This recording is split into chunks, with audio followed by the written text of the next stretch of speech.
In a world where information seems to travel at the speed of light and traffic at a snail's pace, where the agenda of those at the helm doesn't always reflect the pressures on the streets, where the rubber hits the road, where there's queue of issues needing to be interrogated in the name of speaking truth to power. Welcome to A Place at the Table, where we set the agenda, table the issues that matter to you, and invite you to take a seat at the table.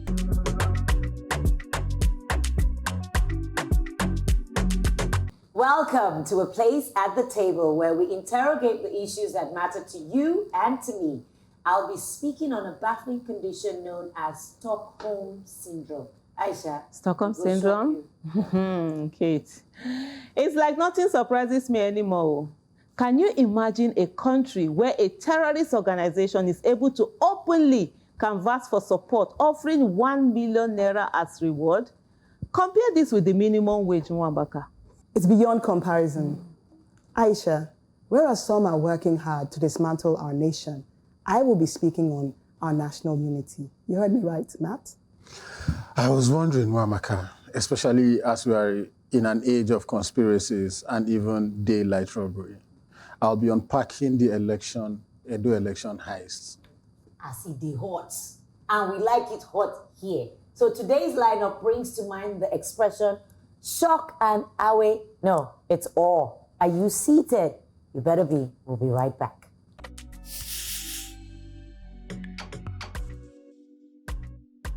I love watching crime, thrillers, and courtroom or legal-based movies such as CSI, Miami, Boston Legal, Special Victims Unit. This brings me to my advocacy today. When the captive begins to identify with his or her captor, a defense mechanism initially, out of fear of more violence, resists rescue attempts, refuses to testify against the captor. All these are symptoms of Stockholm Syndrome. When a woman is in an abusive relationship, the characters earlier mentioned are easily recognized and exhibited. Friends and relatives seem less. When their loved one returns to an abusive relationship and blames themselves, refuses to prosecute the abuser. You hear comments like, I know what he has done is bad, but he loves me.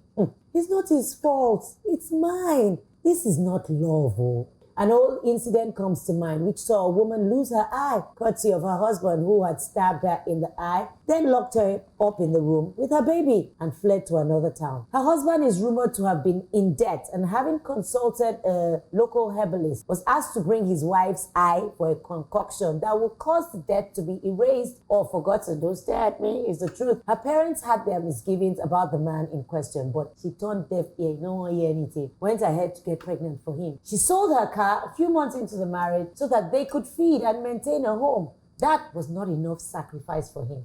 He had to go for the jugular and take her eyesight. She refused to press charges. Could it have something to do with upbringing, low self-esteem, fear of being alone, what people will say, or the relationship failing? Or is it poverty? Waiting for talk. I have taught my daughter she should believe in herself, and I've told her there's nothing she cannot achieve. I've told her she's the most beautiful girl in the world. The world around us has changed. Women are presidents, vice presidents, prime ministers, CEO, all proving their mettle in different areas. Now they're alive, they make plans for tomorrow. Over to you. Aisha, I saw you scribbling. Oh, yeah. So I don't even know. Initially, I was scribbling because for me, I think... Nigerians are in a abusive relation. Stockholm Syndrome should be changed to Nigerian Syndrome. That too. Yeah. Because Nigerians are in an abusive relationship with their rulers. Yeah. And so you see them defending them, they'll do everything. Yeah. Sometimes, like you rightly pointed out, is the fact that the victim feels if they are able to understand with the perpetrator that they will get some relief or some reward or respite or one thing or the other. And then it just keeps, going on. And I think one thing that most people don't think about is the fact that the effect it has on families and friends. Yes. So you see, it's not just the people that are in the abusive relationship, but their loved ones. they feel it so much. You're helpless. You can't do anything. You're watching someone, beating up your loved one and everything, and they just can't see. And most times, the perpetrators, what they also do is that they isolate the victim, because that's the way you can now deal with them very well. For example, in Nigeria, they make us fight ourselves. They make us, we're fighting over religion, we're fighting over tribes, so that they can deal with us the way they want to deal with us at the end of the day. And then you see people, they would rather empathize with the perpetrator than with their fellow citizens. So it just goes on and on. It's really a terrible thing. But also society also has input into all of this. Because at the end of the day, the woman is blamed. If the relationship doesn't work out, it's the fault of the woman. Just like, I don't know whether we discussed this the last time, this, is it Equatorial Guinea, where you had this person, 400, and then all of a sudden, the wife had to bring the wife into the mix, because it wouldn't be nice if she was not culpable. It wouldn't bode well. I think. So, Nwamaka, what do you think is the reason? How do we solve it? How do they get help? Apart from physically going to go and pick the person out of the situation, because they will go back. Physically going to pick the person if the person is not ready in their hearts and minds. I think it's but what difficult. if they go back? Because some have been known to go back. Yes, I have had friends who have done that, or people have known. I think that identity is the issue. A girl, from the time she's young, she's a daughter, and then she's groomed to be a wife. And you notice that her name is changed to Mr. S, like a man's possession, Mrs. Mr. S. So the person's identity is tied to the husband many times. And until we change the way we view women to be people that are in their own selves, like you said, what you do with your daughter, do not necessarily need to depend on a man to achieve success. The success should not be determined by, whether you're married or not, and whether you stay married. Because many times women also stay married because of the children. Sometimes it's the children as well. But then the thing is that if you're in a family where there's violence or abuse, the children have a distorted view of what life is, and then it becomes a cycle that could be perpetuated. There's also the issue of financial dependency. And in many instances, you see beautiful, smart, strong women who, in their own right, could achieve anything, but they are financially dependent. No, but even those that are financially, those who have their own money, they stay. So what's the excuse for that? It's the identity and society. If you identify, if your view of success is being married, then you want to stay married by any means possible. That's one. Secondly, the society reinforces that. Some women go back home and their parents are like, you have to go back. We don't divorce in this family. So they have nowhere to turn to. And when you're married to someone, it's like you're fused. Everything is, you're doing everything together. And then suddenly this person that's meant to be your own person who is witnessing life with you begins to treat you a certain way. But you've left home. Your friends, everybody's doing something else. So that unit is now broken. It can be devastating if there's no support externally for the woman. Matt, this is a man view I want. Honest man view. Okay, so to be honest. So first of all, we need to walk back to what Stockholm Syndrome really is. It's a mental health condition. And I like what you actually said in your opening remarks as to how you bring up your daughter and let her understand her identity, know who she is, what she's capable of, and all that. And that's why I also disagree with Nwamaka in the sense that when you talk about financial, Stockholm Syndrome doesn't have to do with how much you have or what you can. It's a mental disease. Let me call it a disease. So these women are mentally unstable. So it's an abuse that puts your mental health into that level. So it can debase you. And Stockholm Syndrome doesn't just happen to women. It also happens to men too. That's okay. Because I've handled divorce cases and I see how people behave in divorces. And I also agree with you. Yes, I also agree with you when you... So the conversation about some of these things, when we say there are no gender roles, we always try to make it look like the gender rules are the roles men make for women, but there are also rules that men also assume based on the fact that I am a man. Why should? So I let me not go too deep into it, but the conversation about what one of the things you said as to your identity, or tying yourself down to a man and assuming his name and all that. To your he is. identity. So men also go through that. They are like, oh, I can't leave this woman that I've invested so much in our lives. We've experienced life together. We've done this, we've done that. I can't leave. And they also get abused in that relationship as well. So it's a thing that we need to come back at at every point in time in our lives to say, okay, to review, to say, okay, check yourself.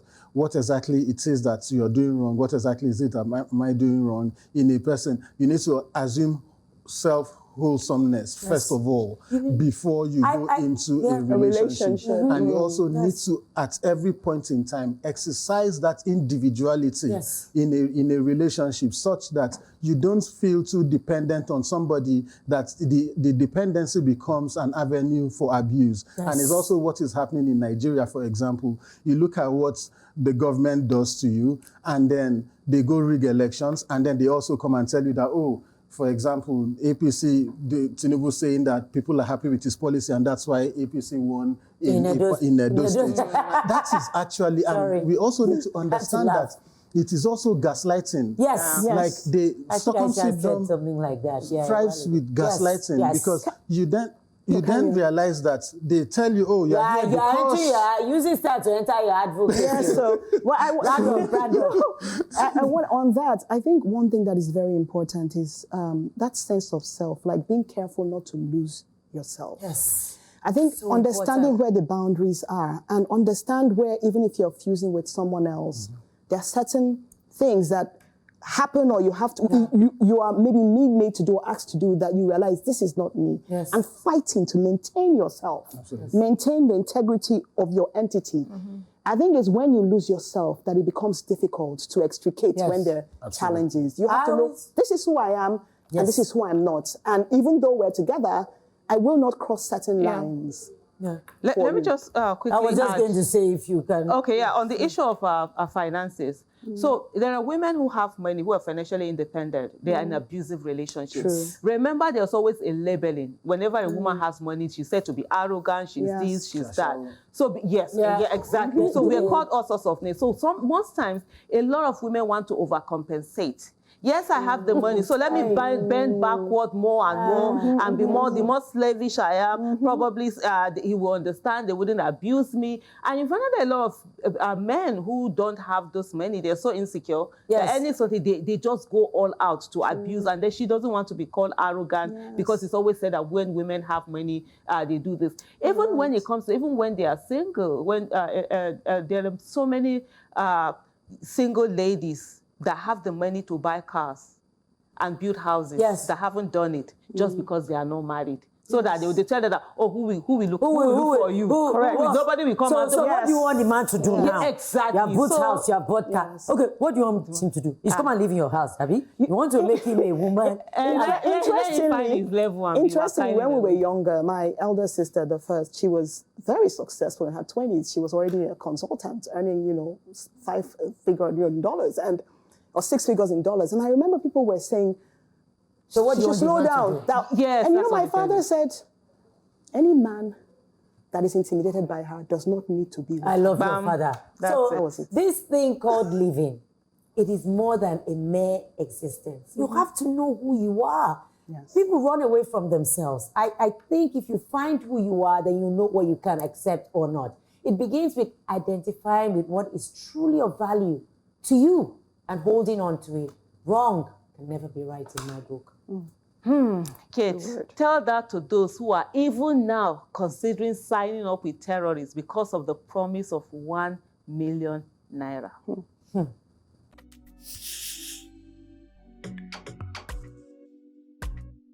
I'm going to talk about the battle between 70K minimum wage and 1 million naira.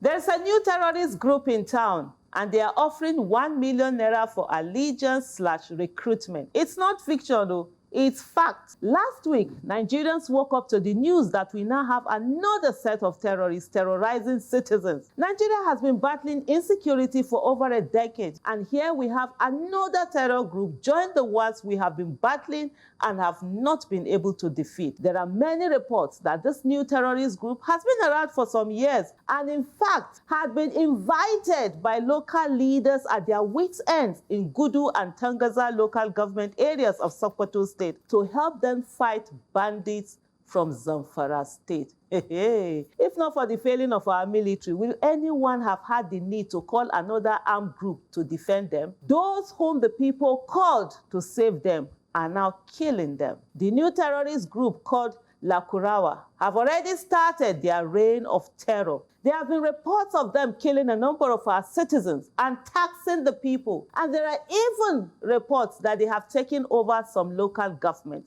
What is most heartbreaking is seeing a video on social media said to be the Lakurawa terrorists openly canvassing for support and promising 1 million naira for allegiance to them. How will this care minimum wage compete with the 1 million naira being offered by the terrorists? Are we even in any position to ask the people that have been abandoned by their country and even arrested when they protest against hunger to shun the terrorists? We always say that Nigerians do not react even when they are pushed to the wall. They do. What do we think terrorists are doing? It is usually those who want to react through protests that are always stopped. I end today's advocacy by asking, do you think Nigeria has been so good to the people being enticed by Lakurawa to resist the 1 million and settle with 70K? The 70K is not even 70K in some places. It's not. People are going to be swayed by the 1 million naira.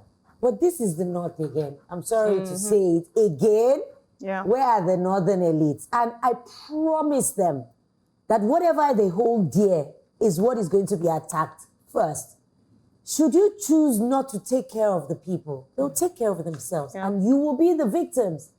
And I just believe that any terror group that has been operating unabatedly without let or hindrance, the government has hand inside. I'm sorry, you cannot tell me you do not know where they are. True. Government has hand inside. And where is the National Security Advisor? Maybe he's getting ready for prayers. That's praying, why. Or politicking. Because they told us the terrorist has been reduced, or being removed, or it's a higi-haga situation. We are going spiraling down a hole that I don't know if we can stop it, because people are hungry.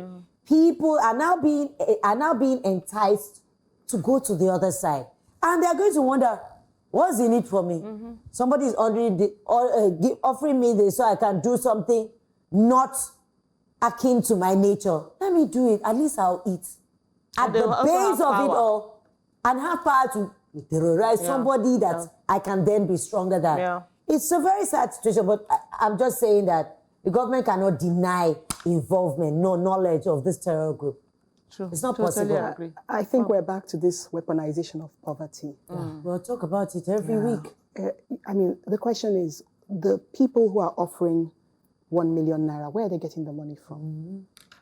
Where's the money coming from? After all, right now, we're supposed to be a digital economy where you can trace funds, you can do this, you can do that. No, it's only to stop calls to National Assembly members. That's what you need your BVN and your name for. So, I'm very sad about this, that we have to talk about this, because, I mean, it's very clear the government should provide security. The government is not providing security. No, they're not. Then the impunity of a terrorist organization to come out and canvass openly, and they've not been picked up.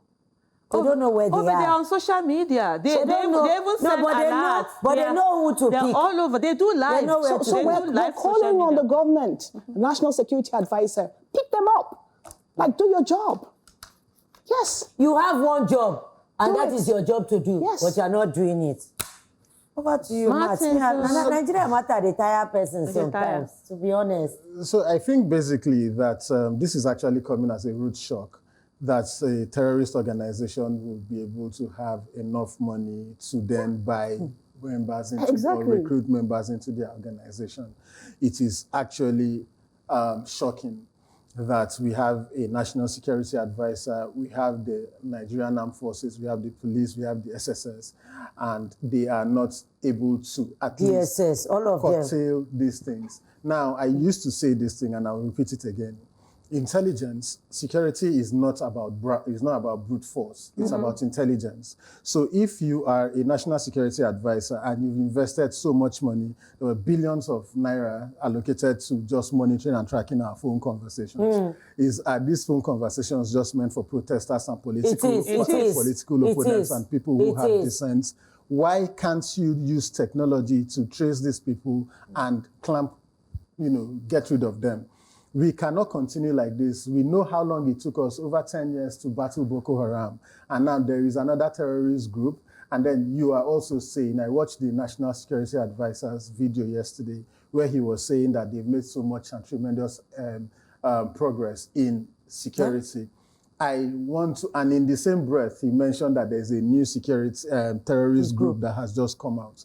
And then the question is, if you have made so much why is another group rising? Why is another one coming up?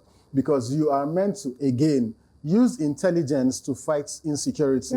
It's not about shooting guns at protesters and firing tear gas and the rest of that, or arraigning children. We should be very, very important, actually. Arraigning children who just came out to protest and say, stop killing us for hunger. Now, we need to then begin to double up on how much we gather intel about these terrorist cells and terrorist groups and terrorist organizations and clamp down on them and leave children out of whatever they are doing to children, arresting them, putting them, holding children for over 90 days. Who does that to their own children? People are putting their children all over the world out there, empowering them with technology so that they will be able to become the real leaders of tomorrow. But what happens in Nigeria is to charge them to treason. Charge children for treason. Charge children for treason. How does that sound to anybody? How does that sound to you as a father? How do they sleep at night? How do you charge children? How? For treason. And now and then you know what they do? Sorry, Matt. You then do a ceremony and say you have released them. There's something wrong with you.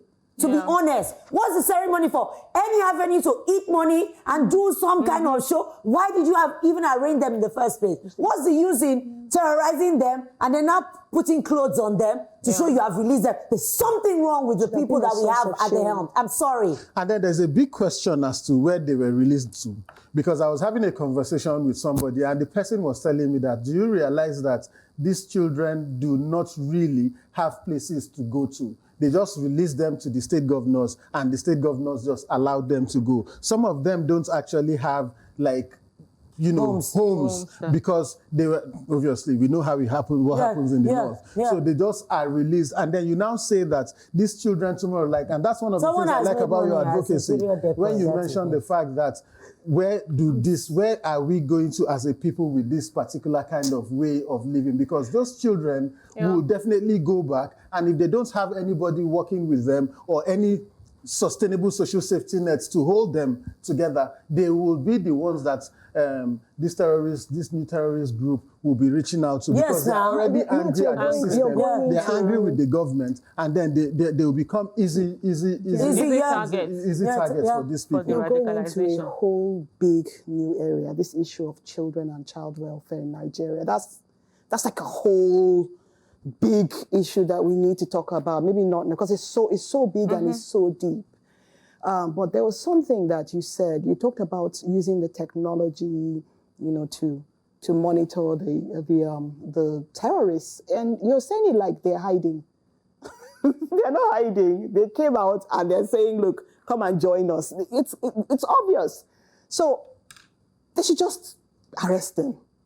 Their hand is not covering their face. They're not. But just to also add to that is for us to also know that there's a terrorist, a bandit leader that has accused the Minister of Defense of being one of them, of being their own sponsor, current Minister of Defense. And they're really not hiding. But something that you said, where they are focused on listening to conversation of citizens. who is thinking of rights. doing a protest. And in all of this, with this new terrorist group that we have, I haven't seen the Sultan of Sokoto come to Abuja to come and tell the illegitimate president we have, and this is Aisha Yesufu saying that that's instead of a commander-in-chief, we actually have a certificate forger-in-chief.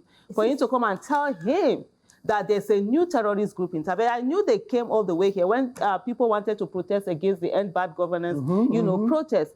And another thing also is the fact that Nuhu Ribadu, who is currently said to be the national security advisor, needs to consider himself as the national political advisor because he's more interested in politics than in security. Is that not the same Nuhu Ribadu we knew back then? He's the one that we knew back then. He has honestly far down. It's really something. It is a sight to see. Okay. It's just honestly, it's just something. I'll just round up by saying that.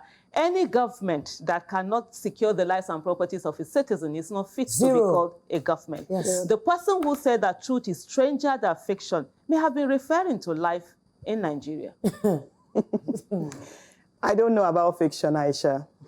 But at the very least, truth ought to be reflected in our lived realities.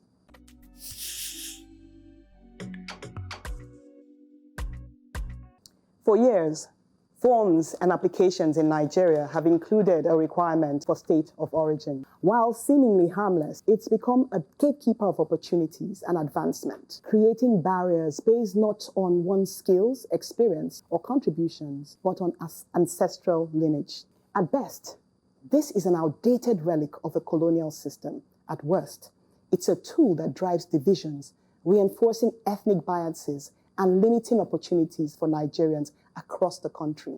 The state of origin designation forces us into boxes that do not reflect our lived realities. As people move, live, work, and marry across states, they develop ties far beyond their ancestral roots. Yet, when filling out a form or applying for a job, they are forced to acknowledge a heritage that may be generations old instead of the place they've actively contributed to. Why should this matter to us all?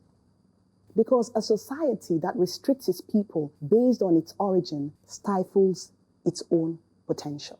Imagine a Nigeria where young people can apply for roles, scholarship, and other opportunities based on their merits, not on their ancestry. Imagine communities that welcome and celebrate residents for their commitment, not their bloodlines. Eliminating the state of origin requirements from forms and applications isn't just an administrative change. It's a step forward, creating a society that values all citizens equally, choosing unity over division. This shift in mindset is crucial for Nigeria's growth and for building a future where our connections as Nigerians matter more than the borders between us. Can I? Please. Oh, please. I think it was yesterday or the day before yesterday, myself and my husband were, usual gisting and doing amebo. Your bobo? Yes, so you gist the same gist over and over again. So we're talking about the fact that I think it was the year 2000. I applied for a job to be a lecturer at a particular university. And then because I happened to be from Edo State, well, it's Ahmadu Bello University anyway, so why am I not even saying the name that I applied for? But I happened to be from Edo State, and I was told that they can only give me, even if they consider me, I have to be like a contract staff. And I was like, in my own country, how will I be doing contract staff in my own country? By the way, I was born and brought up in Kano State. Even in Kano State, as a child, I remember challenging my dad and telling him, why do I need to get higher marks than someone who is my classmate when I write unity exams? We're going to the same public school in Kano. Yes. I was born and brought up in Kano. The fact that my parents are from Edo State doesn't mean that I have different brain or I had different access to this. But this is how it was. And that day before yesterday, my husband said, in this Nigeria, there are so many things that reinforce this unity, that make us not to be one, that we seemingly just look at them as harmless, but they are not. In this Nigeria today, up to today, 24 years after I tried, for me, that was the end. Because I wanted to be a lecturer. Yes. My goal was to be, before I was 30, I wanted to get my PhD. Before I was 40, I wanted to be a professor and all of that. So I just left that. Even up to now, there are people who are still contract staff because they are not where they're living. They are not from that place, not their state of origin. It's very harmful. Yes, and it's something that has really divided us. I don't know why we have that. We should have state of residence. Where am I residing? That's what matters. Where am I paying taxes? Yeah. I've never paid tax in Edo State. I've never lived in Edo State. Yes, my parents, my grandparents are from there. They have always lived in other states. So why does everything I have to be referenced to go back to Edo State when I've really never done anything there? But let me just say to Mark, has this thing been challenged in the court? No, it hasn't. Why is it not challenged? I think maybe that thing needs to be challenged. To the best of my knowledge. They were not interested in your competence or the skill that you had. No. And that to me is they're going to lose out on, what you can contribute, your qualitative contribution to them. It's to their benefit. It's you bringing all that you have, which is 100%, and giving it to them to their development. And also this state of origin is something that also helps reinforce this quota system that we have. Yes. In education, you say, because it's the North, let's reduce the mark needed for JAM. And then for the West, bring it up. How are the children supposed to be at par? How? It's not going to work because you're just already putting people at a disadvantage and you're not helping them realize their full potential. This state of origin thing, it should be scrapped. I mean, yes, Americans are from different states, but it's not as if you cannot cross from California and go and do something in Chicago. So also are the British. They check residence. Yeah. Not origin. Not origin. It's residence. Are you living there? The British are from different boroughs. That's why they are postcodes. But it doesn't stop you from going somewhere else and doing and giving them all of your best. But here for us, it's a huge barrier. And I think, like you said, it needs to be challenged. But you say that, Martin, sorry, before you come, you say that you want to talk about being disadvantaged. That's what they use, that educationally, some states are educationally disadvantaged states. But the thing is this, some states are investing in education. Yes, others are investing in marriage. You see state governments will be organizing mass weddings. And then you're coming to tell me that the ones that invested in education, there's advantage. You chose what you want. And so you should be able to live with that. And you know what is most annoying? The people who are expected to bring high numbers when it comes to cut off this thing. When it comes to employment in state government, they are the least. It's the ones that have the least, the lowest number of entrance points, that now have more people. How does that work? That's why Nigeria is the way it is. That's why we are the way we are. Sorry, Martin. Matt is crippling very strong. Okay, so there's a huge question and debate as to citizenship, indigeneity, and state of origin.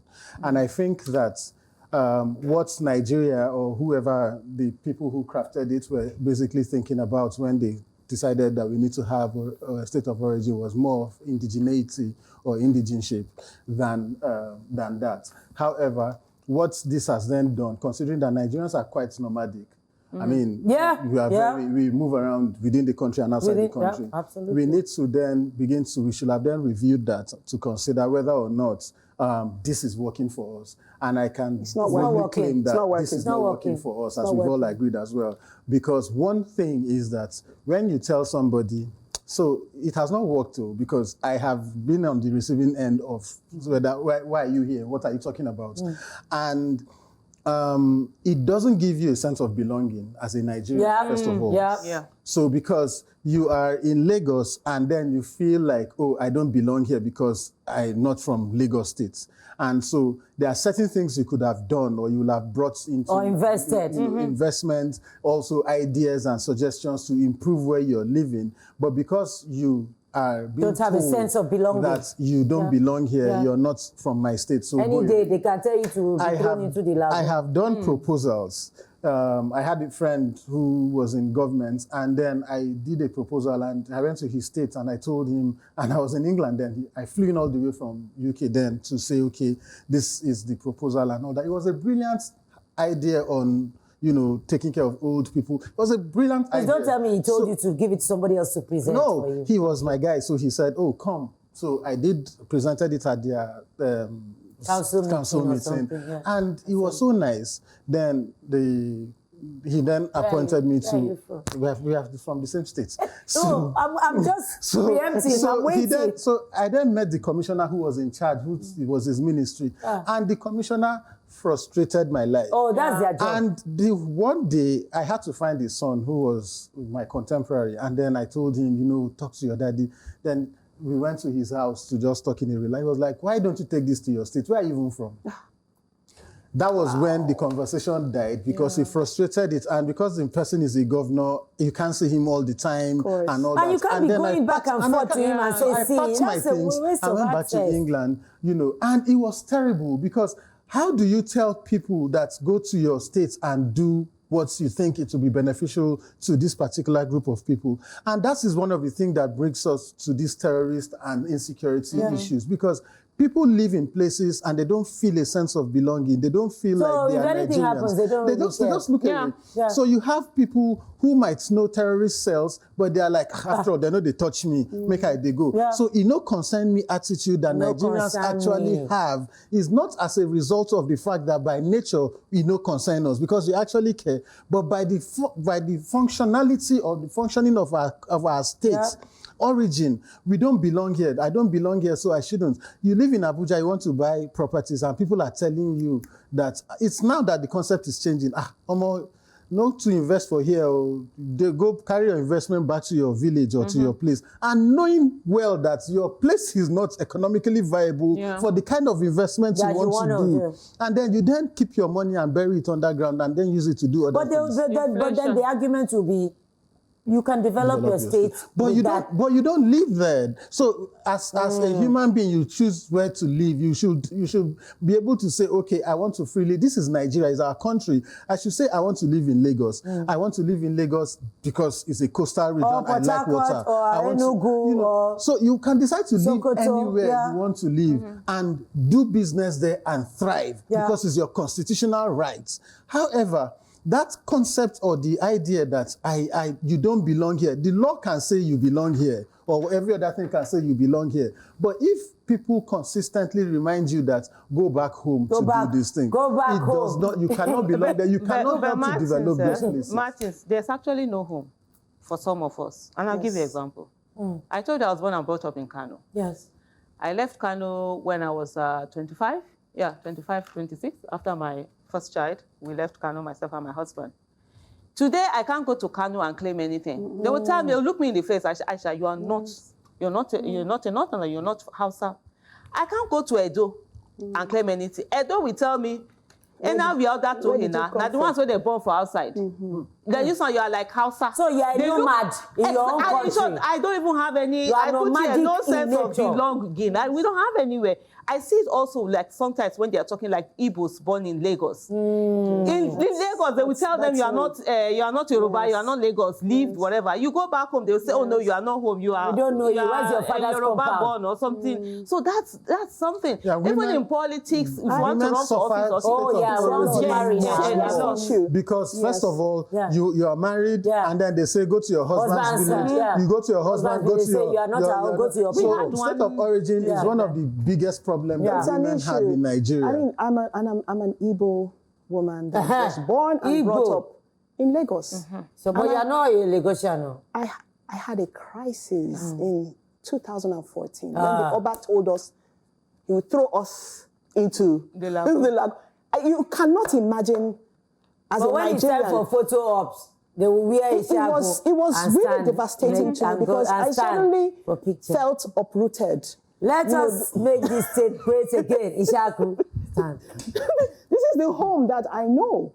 And so it's like being in an abusive relationship. I call it a scorned bride. Where you're in a place, you're a bride somewhere, and your husband doesn't want you. You go back home, your parents say you are now married, go back home. Like, what am I going to do? You are nomadic also in nature. Nigeria, we are nomadic, and we will invest, regardless of whether it's our place or not our place. It doesn't matter to us. The point is, put your roots down. And the thing is that as long as the people who have come, like the settlers, as long as they're still willing to speak the language, willing to engage or imbibe the customs, why can't over generations we just fuse and become a one Nigeria? See, There's a lot to say about this, and I think it's something that we really need to look at. But it's a gift to craft our society that reflects the equal value of every Nigerian citizen. We pray, oh, we too pray. I agree, Nwamaka. Surely, one place this value of the individual citizen can be measured is actually at the polls. Polls, okay.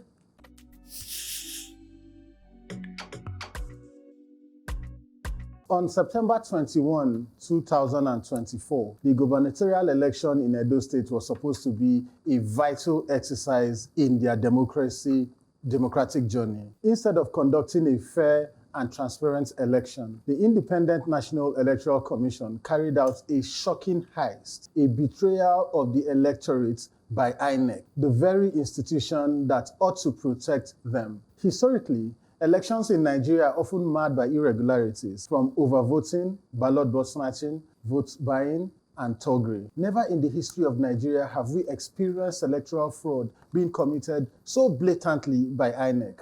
A forensic autographer's finding shows that individuals wrote results for most of the local governments, indicating a coordinated effort to undermine the electoral process. If you look at the results displayed on the screen side by side, you will notice that there is a certified true copy and the result obtained on IREF, two different results. They both have the same serial number, same polling unit number, same ward number, and the same name of the presiding officer. What is then different is that the certified true copy by INEC is a fake result. Can you beat that? If you also look at the certified true copy, you will see that the signatures of the polling units agents of the political parties are missing.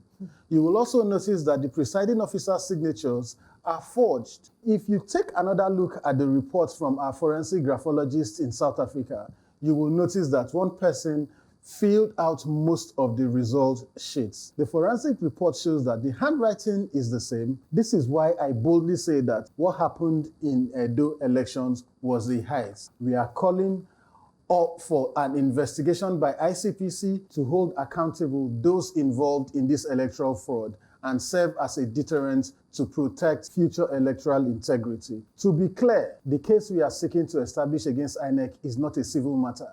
What we are trying to establish is crime. The crime committed by INEC against the people of Edo State using taxpayers' money. INEC was the first word, independent. They have put that first word, independent. They are not independent.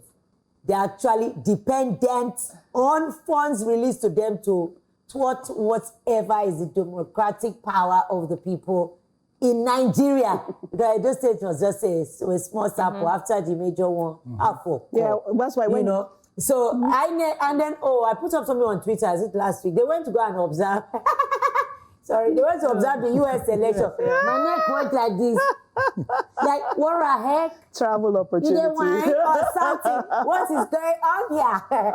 Okay, and then, sorry, I wrote down some stuff. There are no consequences, and that's why we are far, light years away from having diaspora voting.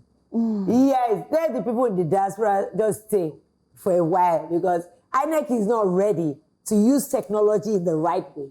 They have beavers, they have IREF, but there's CTC. Oh, are fake. You can't make this up. What was it you were saying, Aisha, that something went straight fiction. Reality is, what was it? Stranger than fiction? Like, this is Nigeria. INEC, like, you are not even INEC. I don't have anything else to say. We keep talking, we shout, you are suing them to court. Is it judiciary? You are going to another angle that those ones are not independent as well. But I leave you on your journey. Aisha, enlighten me. Well, as far as I'm concerned, hope is the currency of the election, of democracy. If there's no hope, then democracy is dead. There won't be any need for election. Because the reason why people go out to go and vote is that hope that their votes will count and they can change someone. So irrespective of whoever is voted, you know, if you will know that that's what the people wanted, and if people don't want you won't get in there.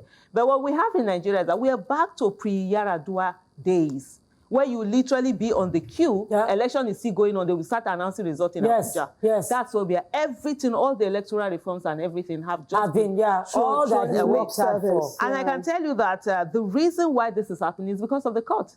The judiciary has failed itself. Yes. The judiciary in Nigeria is a shame unto itself. Huge shame. And all of them should hide their heads. They are not going to hide them. They're coming out. If you see anything bad that comes out of election, anyone that is not supposed to have entered office that one way or the other got their way into, came in through the judiciary. And so now they are brazen in what they're doing, because they know when you go to court, have, instead of the judiciary being the last resort of the common man, last bastion of hope. Judiciary is now the plaything of corrupt politicians. And so with impunity, they'll do whatever they want to do. Otherwise, Mahmoud, that's the INEC chairman. He should be in jail. He shouldn't be INEC chairman with all the things that he has done all over. And you see, the thing in Nigeria is that when things happen, Nigerians are quick to tell you, move on. This is the result of moving on. 2023 election happened. People were there. People are coming to say, hey, election has moved on. Okay, we've moved on. Kogi has happened. We've moved on. Edo has happened. Is it not Ondo Ondo, Saturday they did Ondo, right? They are doing it. That's what we'll move on again. Then they'll have a show. We keep moving on. Our lives are moving away. And it's because we moved on from all these places. That's why we have all sorts of individuals and monsters in power. But it's because we move on. It's because we let things be. It's because we say, oh, no, leave it. Don't worry. Can you get your hands dirty? We need to get our hands dirty. And by the way, INEC is not the problem. The people in INEC are the problem. It is not the institution itself. Like this cup. It's not human beings that decided to do all of those things. So we must see, because you know when we keep saying INEC, it's as if it's something mass. No, it's human beings that wake up in the morning, that are employed, that go to that INEC, that do all their nonsense, and they are members of our families. They are our friends. They are our neighbors.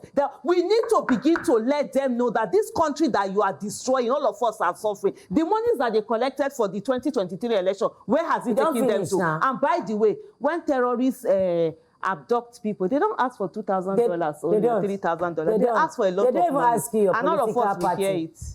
Nwamaka. Nwamaka is breathless. Well, I mean, I've had my say about INEC. I mean, I actually take offense at the word shocking heist. It's not shocking. It's characteristic heist. It's what we've come to expect of INEC. It's who they are. Yes. That's like you said, the eye, you know, it should be D-neck. I love it.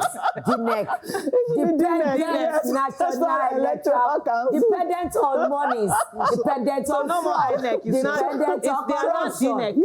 They are D-neck. So there's something Aisha said that, and you've also corroborated it, that I think that we need to be taken into serious account. The fact that Nigerians don't act. You know, we could hear, and that's why this corruption keeps on going. INEC continues to behave the way they are. But I can guarantee you that what we are about to do with INEC now, they will feel it. Wait, is he inside the same judiciary? So the thing is this, So you need to take action. And let's see that your action hasn't worked. Okay. So, for example, then you can now sit back, because I have not seen people, you know, come together, come up with serious evidence. Not even these nonsense political parties that we have and the politicians that run them. Come out to say, okay, this is the fraud, this is the criminality, stage by stage, of how it happened, and present it as evidence. ICPC has acknowledged receipt of our petition with the entire evidence. We are also not stopping there. I think that we will need to go for their money as well, because the US government gives INEC money, European Union gives INEC money, democratic institutions give INEC money. We will go for after that money. We are coming for your neck. They cannot be using taxpayers' money from all over the world in countries that work in civilized societies. Somebody tweeted that American election, it took them how many hours or one day to collate results and get it right. That's plus in people Nigeria, that are voting outside of the country. Absolutely. People in sat inside this Nigeria and voted. 5 days, 6 days, 1 week to vote, to announce results. So we need to begin to hold INEC accountable for the things that they do. And once we begin to talk to the foreign donors that give them money, from what I gather, US alone has given INEC $15 million for elections. Mahmoud has bought new car. Billions of naira. Allegedly. And we cannot continue to be like this. So if the institutions in Nigeria cannot hold them accountable, let the foreign countries and everybody that is involved. And I like what you said about the fact that there are human beings involved. There is Mahmoud involved. Call his name out in the petition. It is there. All of them. There is the REC in Edo State that is involved in this heist. His name is on the petition. That is the one that is the weakest brother. There is, yes, he's the one. Every one of them. There is the legal officer in INEC. So all of them are part of this. Who certified the true copies that were fraudulent? They've certified it. Didn't you hear the certified? It is the one that is the fake one. That is the fake. Well, I think that this is a very good step in the right direction. The concern I have is that Nigeria is a sovereign state. I remember I think it's 1995, when Ken Saro-Wiwa was on trial, and the whole world was like, they just hung him. Just like that. I can remember when that happened. It seemed like it was impossible. So yes, we're pursuing it through ICPC, and that's great, that's fantastic, some of the funding we dealt with. However, what I have seen from the last election is that it's not that people are not willing to fight and willing to do what they need to do. It is how badly do they want it, and how badly do the people that are holding the power want to keep it, and how far are they willing to go? They're willing to go very far. So that is you have to go far. So that is why we need to go for. But that's where it's starting from. It's good. I'm saying it's very good, but I'm also saying that it's not that Nigerians don't want to act. That's what I'm trying to say. Yeah, but you see, you're between a rock and a hard place. To God. They will say God will fix Nigeria. And the international, I'm trying to say the international community cannot say. That's the point I make. No. He's not asking them. So you see when people talk about these things that we do, and these conversations that we have, and they think it does not work, it's not true. I'll tell you why. There was a Supreme Court justice who died recently. I will not mention the date or the time and the name. But that Supreme Court justice had his EU visa banned. He had his US visa banned.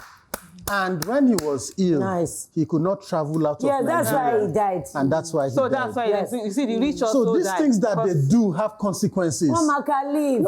There's something else on this that I think is that you said that I think is very important, which was the failing in terms of planning to ensure that elections were done freely and fairly and holding people accountable. There was a systematic collection of evidence and data. And I think we need to, going forward, whatever we're doing, planning and trying to make sure that things are changing in Nigeria, we need to be very organized and meticulous about this. They're extremely, in a way that is not it's not controversial or controvertible. That I'm very excited about how you said you have all this evidence. And I'm saying beyond even this, any other election, if there's a way to organize to ensure that what are the steps that you took? Documentation. How do we document? And how do we hold on to this in a way that it becomes very, very difficult to thwart our efforts in the judiciary, which is where it comes to. Judiciary don't care about your effort. Judiciary will look at you and say that your evidence is not admissible. So and they don't want to collect it. So you see one thing you said, they say, so that you are not controversial. We will be controversial. No, wait, hold on, let me finish. The people that are killing us, you understand? These corrupt rulers, they don't think about controversy. We cannot be nice. We, the victims, cannot be nice when the perpetrators are evil. No, I agree. So we go after them. Yes. You see another thing for me, I think in the last, how many years now, I've been talking about the fact that there's collusion also with the international community and the Community of Nations. Because we must have a universally accepted meaning of Standard. what free, fair, credible Correct. election is all about. They cannot do election in US where nobody is killed. Yes. And then they come to my own election and then an ambassador will be saying that it was nice. people that were killed. Like, Are you okay? what Have is you ever wrong killed with anybody you? in your own country? So that also it's a problem. come and So make we out must all those hold their them. statements. If you have situation whereby rigging is accepted, I don't even think I can be people will rig to get in there. So political lies. coup must be taken the same way as military coup is taken. You I cannot just come agree. and be congratulating someone that have killed people, they have rigged the election, have done anything. It was clear. And please, that money that INEC is DNEC now known as DNEC. I want to be part of it. Let them stop it. Yes, I Mahmoud agree. needs to be in jail. Matt, over to you. You round up your advocacy because Nigeria matter.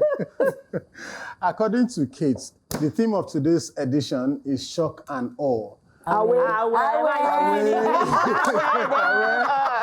don't know about shock, but I hope we've all been given a jump start in rising to our responsibility as nation builders. Join us again at the table as we continue to transition from potential to prosperity, from discussion to action. For now, it's a goodbye from us. Yes, Say See ya. See you later. Shukran.